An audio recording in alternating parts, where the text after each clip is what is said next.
Hello viewers, இனி நம்ம பார்க்க போறது ஒன் பீஸ் எபிசோட் 819 பார்ட் 2.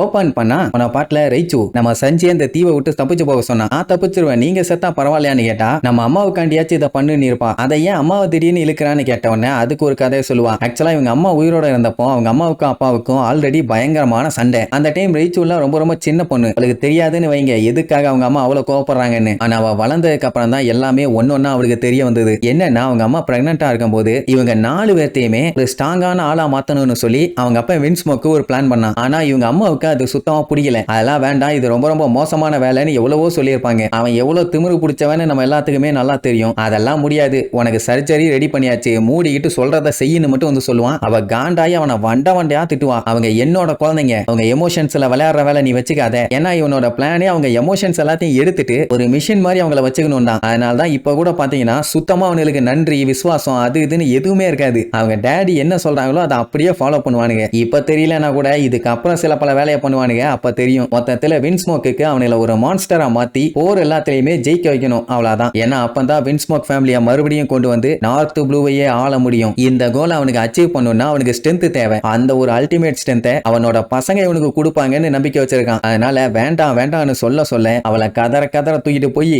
தரமா சம்பவம் பண்ணி விட்டானுங்க. அதாவது அந்த சர்ஜரியை பண்ணி விட்டானுங்க. ஆனா அவங்க அம்மா சோரா என்ன பண்ணிட்டாங்க, இந்த ஆளோட பிளானை சக்சஸ் பண்ண விடக்கூடாது, பண்ணா இவனால பல ஆபத்து இருக்குதுன்னு சொல்லி ஒரு பவர்ஃபுல்லான ட்ரக் குடிச்சிட்டாங்க. அது என்ன பண்ணுனா அவங்க பாடியில ஏத்தி விட்ட அந்த பிளட் லைன் எலிமெண்ட்ஸ் எல்லாத்தையுமே கம்ப்ளீட்டா அஃபெக்ட் பண்ணும். ஆனா அந்த பயலுக பிறந்ததுக்கு அப்புறம் பார்த்தா இவங்க அப்பா எப்படி எதிர்பார்த்தானோ அதே மாதிரி தான் இருந்திருக்கானுங்க. அப்படின்னா சர்ஜரி சக்சஸ். உங்க அம்மா குடிச்ச அந்த ட்ரக்கால ஜெனடிக் ப்ளூ பிரிண்ட் எல்லாம் அஃபெக்ட் ஆகல. இதை நினைச்சு அவங்க அம்மா கதறி அழ ஆரம்பிச்சிட்டாங்க. சே, நம்ம பசங்களை நல்லபடியா வளர்க்கலாம்னு பார்த்தா இந்த ஆள் இப்படி பண்ணிட்டானேன்னு. பட் அதுல சஞ்சய் மட்டும் தான் அவனுங்கள மாதிரி இல்லாம மேன்லியா ஒரு நார்மல் ஹியூமன் எப்படி இருப்பானோ அதே மாதிரி வளர்ந்து வந்தான். இது அவங்க அப்பனுக்கு ஒரு பெரிய ஃபெயிலியர். அக்கறை காமிக்கிறது, பயப்படுறது, பலப்பானா பேர்ட்ஸுங்களுக்கு கொண்டு போய் சாப்பாடு வைப்பான். சோ இப்படி அவன் ஒரு மனுஷனா வளர்ந்தான்னு வைங்க. அதே நேரம் பாய்சனை குடிச்சதுனால அவங்க அம்மா காப்பாத்திட்டாங்க. ஆனா அவங்க பாடி கொஞ்சம் கொஞ்சமா வீக் ஆகிட்டே போகுது. இதை கேட்டவொன்னு சஞ்சய் ஷாக் ஆயிருவான். அப்படின்னு எங்க அம்மா என்னாலதான் செத்தாங்களான்னு. ஏன்னா இவனை காப்பாத்துறதுக்காக தான் அவங்க அம்மா விஷத்தையே குடிச்சாங்க. கடைசியில பையன் அவங்க நினைச்ச மாதிரியே நார்மலா மாறிட்டான். அவங்க உயிர் இதனால தான் போயிருச்சு. அதான் நம்ம பையன் ஷாக் ஆகுறான். ரைச்சு அவங்க அம்மா கிட்ட எப்பவும் போல நல்லா சாதாரணமா தான் பேசுவா. ஆனா அவ கொஞ்சம் புத்திசாலின்னு வைங்க. அவங்க அம்மாட்ட வந்து சொல்லுவா, இந்த மாதிரி அப்பா எங்க கூட எல்லாம் ஒழுங்கா வந்து பேசலாம் மாட்டாரு. அதாவது சோல்ஜரா ஒரு ட்ரெயின் பண்ணணும்,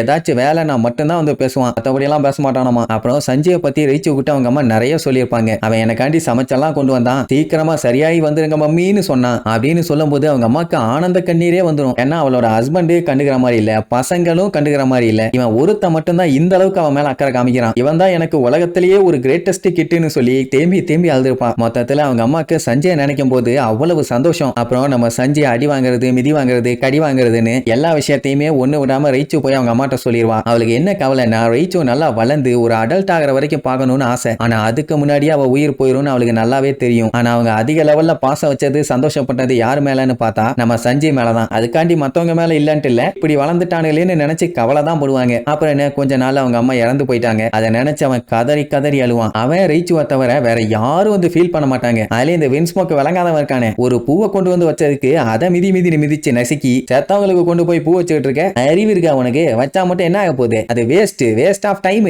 எதுக்கு தேவையில்லாம அழுதுகிட்டு இருக்க அப்படி இப்படின்னு கொஞ்சம் கூட மனசாட்சியே இல்லாம பண்ண உடனே சஞ்சய் கட்டுப்பாய் அட்டாக் பண்ண போவான். இடையில அவனுக்கு அண்ணன் தம்பிங்க 3 பேர் வந்து அடிக்க ஆரம்பிச்சிருவானுங்க. இப்ப மட்டும் சஞ்சய் பவர்ஃபுல்லா இருந்திருந்தான்னா 3 பேர்த்தையும் வெளுத்து கட்டி இருக்க மாட்டான். அப்படி வெளுத்து கட்டி இருந்தானா அவங்க அப்பா விட்டு இருக்க மாட்டான், அது வேற விஷயம். ஆனா இப்ப போட்டு பந்தாடிடுவாங்கன்னு வைங்க. ரைச்சுவாலையும் எதுவும் பண்ண முடியாது. அவங்க அப்பா என்ன சொல்றானோ அதை கேட்டுதான் ஆகணும், இல்லைன்னா இவளையுமே புள்ளி பண்ண ஆரம்பிச்சிருவாங்க. எப்பவுமே சஞ்சயோட அம்மா சோரா அவங்க அப்பாவோட விருப்பத்துக்கு ஆப்போசிட்டா தான் இருப்பாங்க. அதனாலேயே அந்த ஆளுக்கு அவங்கள சுத்தமா பிடிக்கல. சஞ்சியும் அவளே மாதிரி மென்மையா நல்லவனா இருக்கானா, ஐ மீன் நார்மல் மனுஷனா இருக்கானா? அப்படி இருந்தா கூட பரவாயில்ல, ஏதாச்சும் ட்ரைனிங் கொடுத்து அவனை மேல கொண்டு வந்துடலாம். ஆனா அவன் செய்யற வேலையெல்லாம் அவங்க அம்மா எந்த அளவுக்கு மத்தவங்க மேல கருணை காட்டுறது, அன்பு காட்டுறதுன்னு, இறக்கம் காட்டுறதுன்னு பண்ணுவாங்களோ அதை அப்படியே அவன் பண்ண உடனே அந்த ஆளுக்கு காண்டு கடுப்பு. ஒவ்வொரு டைம் அவனை போட்டு உசுர வாங்கி கடைசியில ஜெயில போட்டு படாத பாடுபடுத்திட்டான்னு வைங்க. ஆனா நல்ல வேலை செத்து போன்னு சொல்லி கொல்லாம விட்டானே. ரைச்சுக்கு கட்டுப்பா தான் இருக்கும். ஆனா அவளால எதுவும் பண்ண முடியல. ஏதோ அவளால முடிஞ்சது யாருக்கும் தெரியாம அவங்க அம்மா கலரிக்கு முன்னாடி போய் நின்று அழுவா. அதுவும் எப்படி மலையோட பொம்பளையான்னு அழுவா, அப்பந்தானே தெரியாது. அதுக்கப்புறம் சஞ்சய் அடிக்கடி வந்து பாத்துக்குவா. ஆனா கொஞ்ச நாளைக்கு மேல அவன் குடும்பப்படுறத அவளால தாங்கிக்க முடியல. இப்படியே போனா அவன் தம்பிகளே கூடிய சீக்கிரத்துல அவனை கொன்றுவாங்கன்னு சொல்லி அவனை இந்த ஃபேமிலில இருந்து எஸ்கேப் ஆக வச்சான். ஆனா இதுல ட்விஸ்ட் என்னன்னா அவங்க அப்பா கிட்ட அவன் மாட்டிட்டான். நான் போறேன், நீங்க எனக்கு வேண்டாம்னு சொன்ன உடனே தாராளமா போய் தொலை,